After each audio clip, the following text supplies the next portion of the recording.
Okay, hey, welcome to another episode of On the Wrist from Off the Cuff. Today we have a fun review for you from the brand Invicta, brought to you in part by the brand Jomashop. So I consider this a Jomashop find.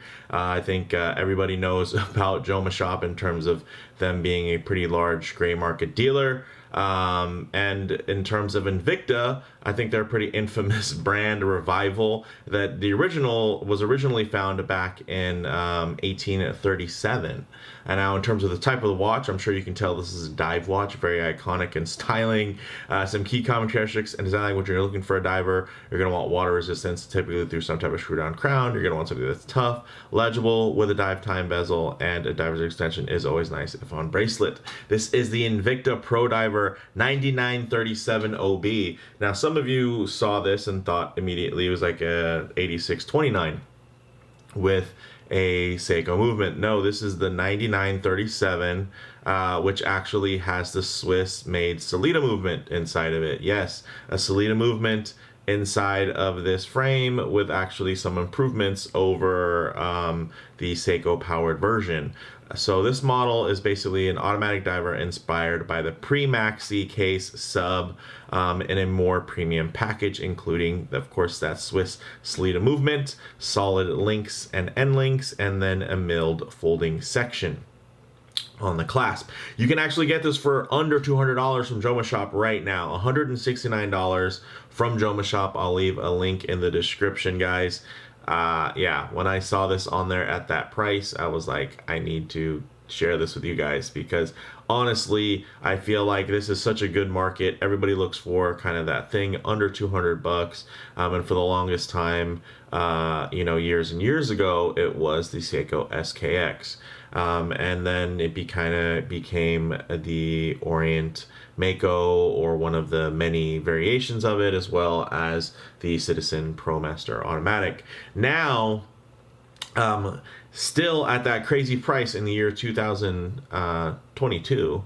So in 2022, you can still get this at an insane, unbeatable, really price. So with that said, let's go ahead, zoom the camera out, get this piece in hand, and take a closer look. All right, so for those of you that are wondering if this is any better, right? First thing is it any better than the one I can get for under $100? In between 75 to 100 bucks, you can actually get a watch that looks just like this for even less, right? So even though this is $169 from Jomashop, you can probably get the still an automatic hacking hand windable model for even under $100. So I'm just gonna jump out and say, yes, this is worth the upgrade. You're getting solid links, solid end links, and then the folding section here is milled now. Those are some of the main differences. Also, you're getting a Swiss made Sellita movement, which means you're going to be getting that higher hertz sweep. So instead of it beating 6 times per second, it's going to beat 8 times per second. So this is actually a feature that you really don't find a lot within this price point. This is a genuine Sellita movement. So it's not a clone of a Sellita. Yes, a Sellita is somewhat of a clone of the ETA movement, but Sellita has a pretty outstanding long relationship with ETA when they even used to produce ETA movements for ETA. So if there's going to be any type of clone that's used, it might as well be this one. And yeah, it's much improved. Is it worth it? That's up to you. If you prefer the Seiko powered variation that you can typically get for around 80 bucks, great. That's also a fun one. But here, instead of a mineral crystal, you're going to be getting their Flame Fusion, which is essentially mineral crystal with a sapphire layer kind of bonded to the top, which, hey, I haven't been able to scratch this, so I guess it works. And yeah, so now that that's all out of the way in terms of, hey, Mark, there's a cheaper one out there, let me tell you about it. All right, I get it. I've covered it. It's hugely mod friendly, which this is technically pretty mod friendly as well, because it has that that Sellita caliber in there. But at the end of the day, this is a Submariner homage with a Swiss movement for under 200 bucks.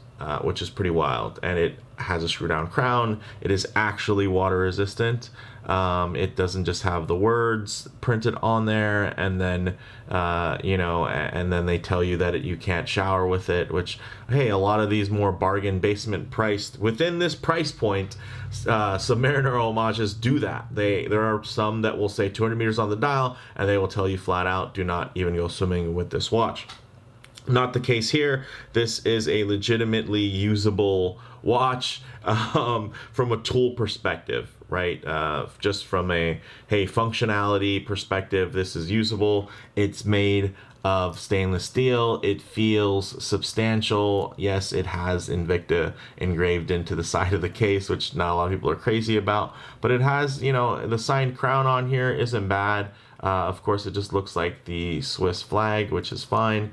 And then, yeah, you have a Sellita movement in there. So now that that rambling's out of the way, let's get into some of the details. 40 millimeter diameter, just like you'd expect. It's only 12.8 millimeters high, and that's not counting the date magnifier in terms of the thickness. So that's not bad at all, under 13 millimeters. The lug to lug is 47.8. It's full stainless steel, it's brushed and polished, and then of course you get the flame fusion with the magnifier. It's not the greatest magnifier, but it's not pointless, because as you can see, the magnification is making the date look larger than it is if you were to look at it straight on. So it's doing its job. Is it doing it as good as a genuine Rolex? No. Is it doing it as good as some higher end watches? No, not at all. But it's not just pointless. It's completely doing its job, which I can't be mad at. Now, in terms of the bezel action, it's 120 clicks. And it's not bad. I've had stuff that's much worse that costed much more.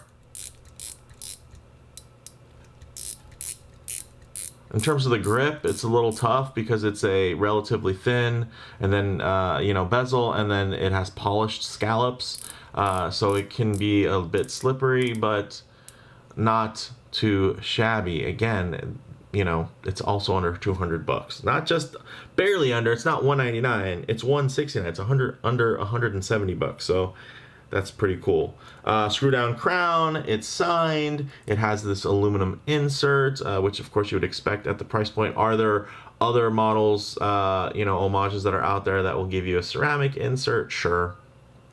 Do you really need a ceramic insert? Do you want your, you know, under $200 homage watch to last you a lifetime of wear and tear? You know, that's probably not the reason why you got the watch. I think the reason you get it is to wear it. Otherwise, you would have just saved up for a sub, right? So, getting to the movement and the display back, I'll open up the clasp here. Try to get you in there so you can see. They even did a little bit of customizing on the rotor. You can see a little bit of a laser etch there on top. Not too shabby. And yeah, that's a real Swiss movement. All right. Into the dial. Now I know aesthetically there isn't too much to discuss here, so we'll just get into some of the facts. Glossy black dial, applied indices, guys. Honestly, at this price point, Seiko's not giving you applied indices. So they're giving you raised indices, which aren't bad, and I love them, and I love Seiko, but these ones are actually applied. They're not just punched through the back of the dial and finished to blend and make it look like they're applied. These look like, to my eye, actual applied indices. Are they the biggest? No, but I mean, that's kind of the look they were going for. I'd say these actually remind me a little bit more of the indices that you would find on a Blancpain. I think the Bath Escape has a really similar kind of small, but then it has, in terms of the framing, it seems like it's almost conical, where it has a little bit more beef around that, but not on the flat, but on kind of the slope. It has polished hands, which you can see are the Mercedes, and then the iconic Invicta Wings logo. Also an applied logo there. So even more in terms of those technical bullet points, things you look for: water resistant to 200 meters. It has a 20 millimeter lug width, which means even though it does have a solid bracelet and clasp and everything and end links, you could put this on a strap. You could put it on an expensive NATO. You could put it on a cheap NATO. You could put it on an expensive leather. You could put it on a tropic strap, dive strap, whatever you want. Excuse me, and really, really dress it up, which is, I think, really fun. In terms of this bracelet, it is a tapering or oyster style, so 3-link style, but you can see it actually is made of 3 separate links, which is something, again, you don't always get. So instead of it being typically a trick that a brand like, let's say, Seiko would do, is it would be 2 links. It would be 1 link that goes across from the behind, and then 1 link that goes on top. So then basically it would be a 2-link that looks like a 3-link. These are 3 pieces of metal all done, and yeah, it's not bad at all. They're relatively thick, but I think that goes with the theme. Of course, the case is a little bit on the thicker side, so this helps it feel a little bit more robust, more substantial on the wrist, which a lot of people look for when they're, you know, trying to get a steel automatic dive watch. So that works. Friction pin connectors, and yes, are there models that have screw-in connectors for close to the same price? Sure. This doesn't have that, so it's a bit of a trade-off. You're getting a milled folding section, but then the stamped clasp portion, but then this clasp, the nice thing is it flows. It doesn't jut out. It doesn't create any odd beefiness underneath the wrist. It just flows really well. So that's something that I've come to appreciate over the years, as folks have and brands have tried to really overcomplicate clasp mechanisms, and a lot of it is what people are asking for. Hey, I want toolless micro adjust. It's not hard to take a spring bar tool and just push these in, so it does the job. And honestly, I've seen some really nice executions of this, some bad executions of this. This is, you know, pretty well done for what it is, and again, at the price point, it's hard to complain. It is signed Invicta, all brushed on the top, flat, and then you have polished sides. So this thing isn't bad. So, you know, in terms of in hand, but let's see how it wears on wrist and go from there. All right, as you can see on my 7 1/4 to 7.5 inch wrist, it wears like you would think for a 40 millimeter dive watch. I will say, in terms of comparing this to other Submariner homages as well as the actual sub, the Rehot is something that kind of gives away the fact that this is not a sub, because it's a lot deeper, and you can see it has a bit more of a slope to it, which really shrinks down the dial. But for some of you, that'll be a good thing, because it actually helps the watch feel a little bit smaller. I do wish that the bracelet was a little bit more refined in terms of its taper, and I wish that it tapered down to a 16 millimeter, but it only tapers down to about 17.8.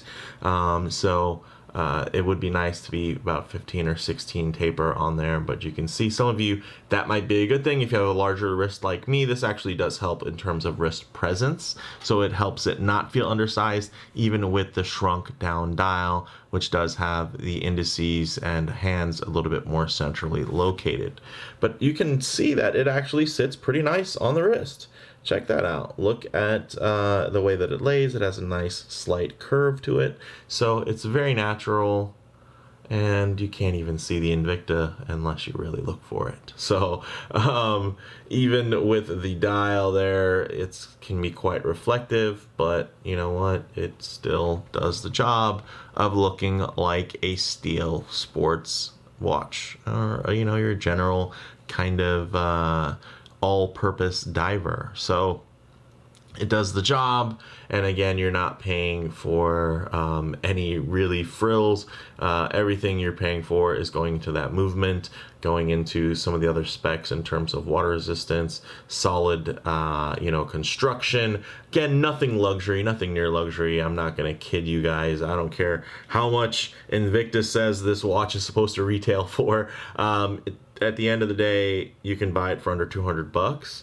I would say that the watch itself is a solid $300 watch, maybe $350 by my estimation. And if I was to price this thing out in terms of everything that it offers and how it comes together. But the crazy thing is, again, it's a solid $350 watch that you can get for $169. So that's pretty good. I mean, it's a find, and I wanted to share that with you guys because a lot of the stuff I get into, whether it's, you know, Grand Seiko or, you know, Rolexes or Omegas or, you know, even just some higher end, more expensive, north of $1,000 Seikos, it's always nice to kind of share on the channel when there's something like this, which is going to, I think, speak to a lot of people. And there's a reason why these are still in production and why they're still so popular. It's because there's a market for them. And I'm certain a few of you are out there watching this video are part of that market. So, hey, why not share a sweet find and a great deal? So with that said, let's move in to the Lume shots, the light transition, and closing thoughts. Okay, we'll go ahead and hit the lights here. All right, so here's where the watch struggles a bit more. It's going to be the Lume. There's not a lot of Lume applied because those pips are extra small. Now here is where it's going to pretty much get beat by a Seiko, of course, which a Seiko would probably outshine an actual Submariner. And then, of course, your regular Citizens, as well as Orient watches, and a bunch of little micro brands and homage brands as well, are going to typically have better Lume than this. But I will say, if you're going to trade off everything and you're going to be able to, you know, secure that Swiss movement, I don't mind it. It's not bad because you can get this movement serviced, you can get it dialed in, you can get it regulated anywhere. And that's pretty cool. And if you wanted to change the dial, you could, because there's plenty of dials that have the holes and the feet to fit onto an SW200 or ETA 2824. So one thing I like to work in, of course, is the low light transition, because you're not always going to be out in the middle of a field enjoying direct sunlight. A lot of times you can find yourself coming in and out of a building, you know, maybe walking underneath an overhang, hanging out under the shade of a tree, or just spending time in your favorite automobile. So it is nice to see what these colors, finishes, and textures render like in less than optimal lighting, to even include some high contrast, harsh lighting here, where you could expose any of those production defects. I would say that you, of course, can notice that the polishing, it's not Zaratsu, it's not distortion free, but that is a pretty deep glossy finish there. Yeah, you can see some little, you know, hairline scratches and some swirls from fingerprints and smudges, but that is not bad. For the pricing, I wouldn't have been surprised if we would have found, you know, some lumpiness or some unevenness there. Again, $169. That is pretty good. So yeah, I'm not saying everybody needs to go get this watch by any means, but if you're looking for it, I'm happy to point you in this direction. And I'm glad that I was kind of surfing Jomashop like I do typically to look for deals that are out there, and this is one of them, guys. So closing thoughts here on the wrist, it feels quite hefty and substantial, right? Which is tough to get for 169 bucks. And it's visually appears quite trim and balanced, you know, and I'm not saying that's all thanks to Invicta. It's thanks to Rolex, of course, for kind of giving them the blueprints on this one.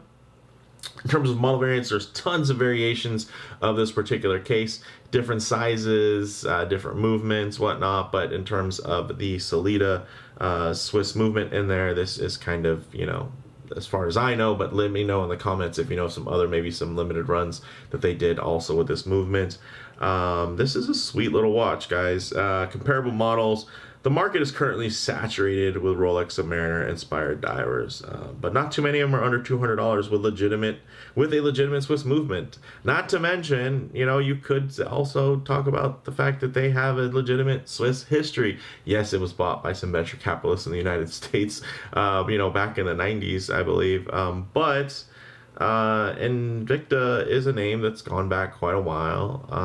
And yeah, at the end of the day, if your non-watch friends see this watch, they're probably more likely to recognize the Invicta brand than some of the micro brands that you might be wearing. So there's that in terms of brand recognition. So like perfect for an uncle or dad, or anybody who's really kind of likes watches but isn't really like into the hobby.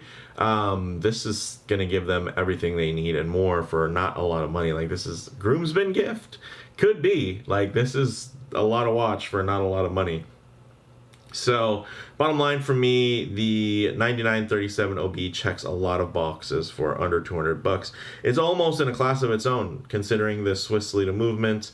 And then, while it's far from perfect, it does more than enough to make a strong case as the best mechanical diver under 200 bucks. You can argue it if you want. Feel free to in the comments below. Yes, I know there's stuff that's going to be cheaper. There's going to be stuff that's close to the same price with a lot of in-houseness, at least on the Asian produced side. But this does offer a whole lot. And again, you're getting a 4 hertz sweep, which is tough in this price range to get, especially in a watch that has, again, a Sellita movement, so it's not going to have any loud rotor whir or anything like that you might get from, let's say, a Miyota to achieve that same sweep. So again, I'd say this watch, although it's not for everyone, it makes a perfect gift for those kind of semi to non-enthusiasts in your life that you wish would wear nicer watches. Buy them one of these. They'll wear this thing with pride, and they'll probably really get a kick out of it. And you'll know that it is a decent watch that they're wearing, and maybe it'll lead into, them developing more of a love for the hobby. So whether it's dads and grads and beyond, man, Jomashop, they surprise you. So with that said, let me know what you guys think in the comments below. If you like the video, please do it like, and if you haven't already, please subscribe for more content just like this. Thanks, guys.